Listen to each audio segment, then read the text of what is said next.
যারা স্টুডেন্টরা আছি আমরা এখানে সবাই মিলিত হয়েছি এই কারণে যে আমাদের যে স্কলারশিপ 2023-24 বর্ষের যে স্কলারশিপ সেই স্কলারশিপের টাকা আমরা এখনো পাই নাই। কারণ আমাদের এখানে এর আগেও আমরা এখানে এসে মিলিত হয়েছি, আমাদেরকে আশ্বাস দেওয়া হয়েছে ডাইরেক্টর সাহেবের তরফ থেকে। ওরা আমাদেরকে আশ্বাস দেওয়া হয়েছে যে আমাদের 15 তারিখের মধ্যে, এই মাসের 15 তারিখের মধ্যে আমাদের যে সমস্যার সমাধান করে দেবে। এখনো আমাদের সমস্যার সমাধান করা হয়নি। তখন আমরা বলেছিলাম যে আমাদের সমস্যার সমাধান যদি আপনারা 15 তারিখের মধ্যে যদি না হয় আমরা বৃহত্তর আন্দোলনে যাব। ওই একটা স্বরূপ আমরা আজকে সবাই মিলিত হয়েছি। আমাদেরকে কথা দেওয়ার সত্ত্বেও এখনো আমাদের যে প্রবলেমগুলি সলিউশন করা হচ্ছে না, আমাদের এই প্রবলেমগুলি এখনো সলিউশন করার না হওয়ার সত্ত্বে আমাদের প্রত্যেকটা স্টেশনে আমাদের পরীক্ষাগুলি দেওয়ার ক্ষেত্রে আমাদের অসুবিধা হচ্ছে।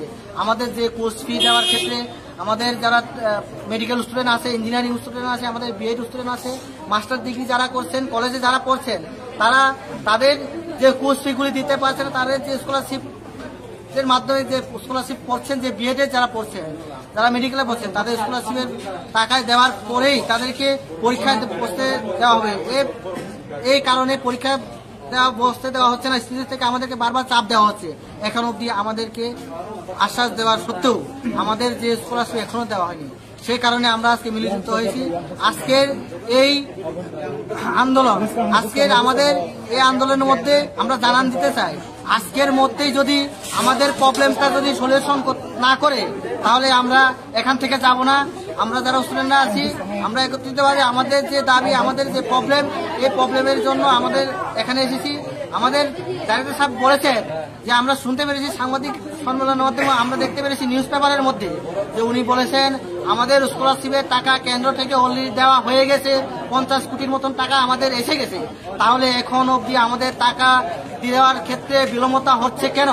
কারণ আমরা যখন স্কলারশিপের জন্য ফর্ম ফিল আপ করছি, তখন আমাদের ফর্ম ফিল আপ করার পরে আমাদেরকে স্টেট লেভেল থেকে, ডিস্ট্রিক্ট লেভেল থেকে সবকিছু ভেরিফাই করা হচ্ছে।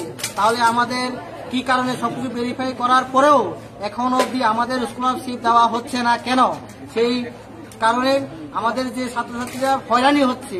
আজকে আমাদের এখানে যারা আছেন আমরা সকলে গরিব বংশের মানুষ, যে আমাদের স্কলারশিপে পেলেই আমরা পড়তে পারবো। তাহলে আমাদের উপজাতি কল্যাণ দপ্তর যে এখানে লেখা আছে, আমাদের কার স্বার্থে কাজ করছে, আমাদের ছাত্র স্বার্থে যদি ওনারা যদি আমাদের ছাত্র স্বার্থে যদি আমাদেরকে যদি কাজ করে থাকে, তাহলে আমরা প্রত্যেকটা বছর আমাদের সেই প্রবলেমের সম্মুখীন হতে হচ্ছে কেন? তার কারণে আমাদের আশ্বাস দেওয়ার পরেও আমরা আমাদের অনুরূপ এখনো আমাদের টাইম 15 তারিখ অবধি দেওয়া হচ্ছে এই মাসে, তারপর আমাদেরকে প্রবলেম সলিউশন করা হয়নি। এই কারণে আমরা আজকে আন্দোলন এখানে মিলিত হয়েছি।